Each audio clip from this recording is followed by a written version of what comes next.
The best practice for dealing with fraud is to prevent it from ever happening. This is Forensically Speaking, where host Jonathan Marks will help you understand the forensic side of compliance so you can move from detection to prevention in your compliance program. Here's your host, Jonathan Marks. Hello, my name's Jonathan Marks, and this is Forensically Speaking. Today we're going to be talking about crisis management. Crisis management can be defined as the process by which a business or other organization deals with a sudden emergency situation. So when I was younger, I was a lifeguard. And when I was on duty, we had what was called red ball drills. And the red ball drills were unannounced simulations of an emergency. And we had to use all of our skills and training in order to deal with whatever situation we were put into. And they were a great way to assess whether the training that we had worked, whether we were actually paying attention, and it provided management with the right feedback in order to shape and modify what we were doing in order to be effective in mitigating risks at our facility. Now, translating that in today's business environment, organizations of all types face a variety of threats to their operations. Some risks can be planned for, monitored, and mitigated, but other high-impact, hard-to-predict events are occurring more often. I've been around some horrific corporate or organizational events or crises, and I will say when the heat gets turned up, the executive leadership team sometimes, as my mother says, melts like butter in a hot pan. So, when people are faced with crisis situations, and these are real, heavy-duty situations, we'll talk about some of them in a moment, they react differently. That's human nature. That's human behavior. And until you see what people are going to react like, it can be really eye-opening. And some people are just not meant to be part of a crisis management team. And again, that's important to know before a crisis actually occurs. So crisis readiness has taken on an increased importance and urgency for boards and management teams today, especially since obviously, if we talk about cyber threats or cybersecurity, it's not an if but when situation. So, that's one thing. The way the world is changing, the environment that we're living in, and I'll get into some of that. Everything's really changing. So, there's a lot of situations where an organization can be in where, crisis management can come into play. Thanks to social media, the speed of which the news of a crisis, whether accurate or inaccurate, really doesn't matter, can spread is literally reduced to seconds or minutes.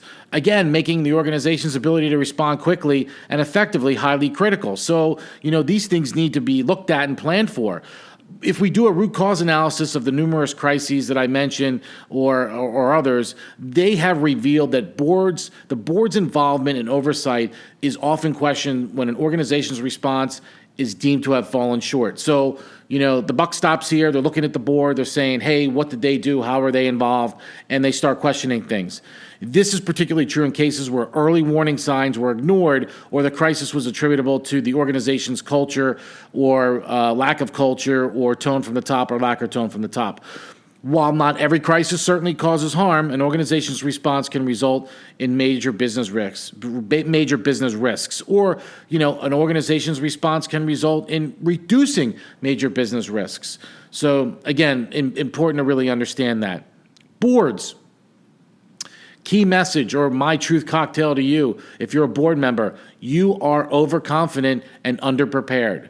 You think that you got it covered, odds are you probably don't. And that's no fault of your own. In addition, many boards need to realize that crisis prevention, again, here's sort of another weakness or a shortfall, really relates to enterprise risk or enterprise-wide risk management. And that is integral to crisis readiness and response. Why? Because we can't boil the ocean. We can't prepare for every single crisis, but we can look at our risks and prepare accordingly. So, just to summarize real quick, boards are generally not truly crisis ready, and there's a real opportunity there to train them and have them be part of real red ball drills and crisis simulations that are impactful. When we talk about crisis prevention, I wanted to go back to talking about risks and risk management, as risk management involves identifying and anticipating the likelihood, impact, and speed of onset of risk events that could become crises, and implementing programs and a system of controls to prevent and respond to such risk events and mitigate their impact is critical. So, again, risk really is driving what we should be doing from a crisis planning perspective. We need to understand those risks, how they're going to impact, the likelihood and their impact and their potential speed of onset, and, plan accordingly. When it comes to risk assessments, I've said this before, risk assessments should be reviewed at the speed or introduction of risks into the ecosystem and at the cadence of the organization, not at a prescribed period. So if something changes, look at the risk assessment, make the right changes, make sure that those changes are properly considered or vetted, and that if and when there's a change that's made, it's properly communicated to others.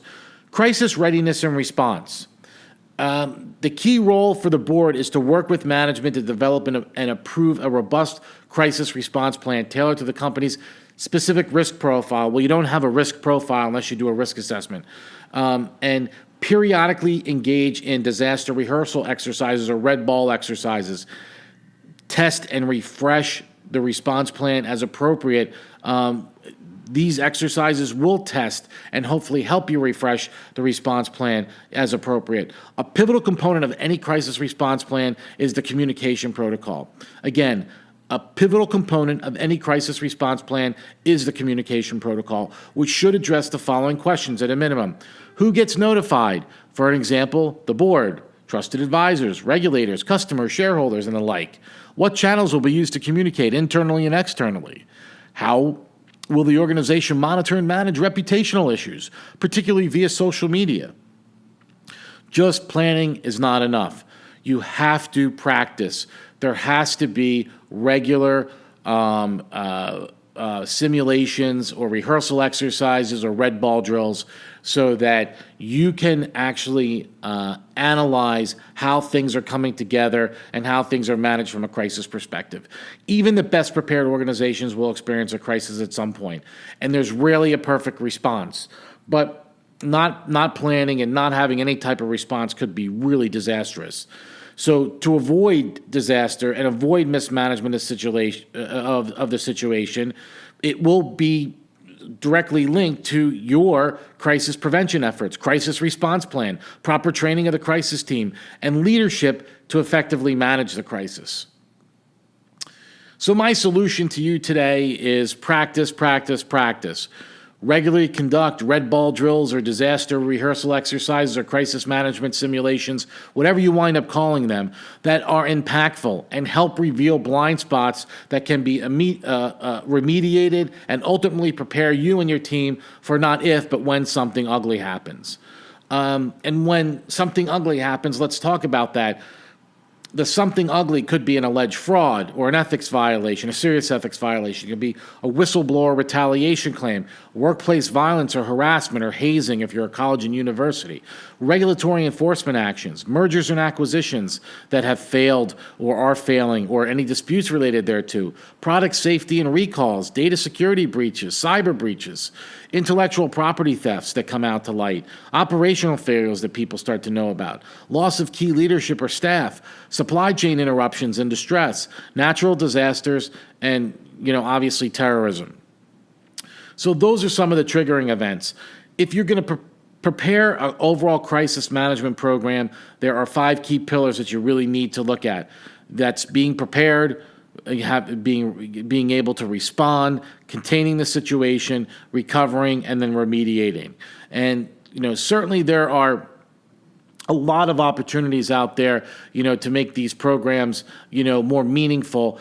Not every organization has the exact same needs or the exact same risks, so every organization is a little bit different. And that's why, when you're building your crisis management plan and you're looking at all the data that's out there and you're looking at all the advice, when you pull it all together, you really do need to test it.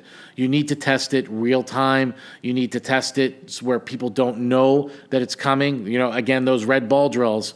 And I think if you do that, if something does happen, you will be better prepared. You will be able to respond effectively and hopefully build the trust and confidence with those key stakeholders that the company, has this and they're able to contain it in the appropriate manner. And look, hopefully you'll be able to recover. And then after you recover, you go back and kind of break everything down again and remediate things. So again, I kind of softly wove in the 5 key pillars there at the end, but I think you get it. My name's Jonathan Marks, and this is Forensically Speaking.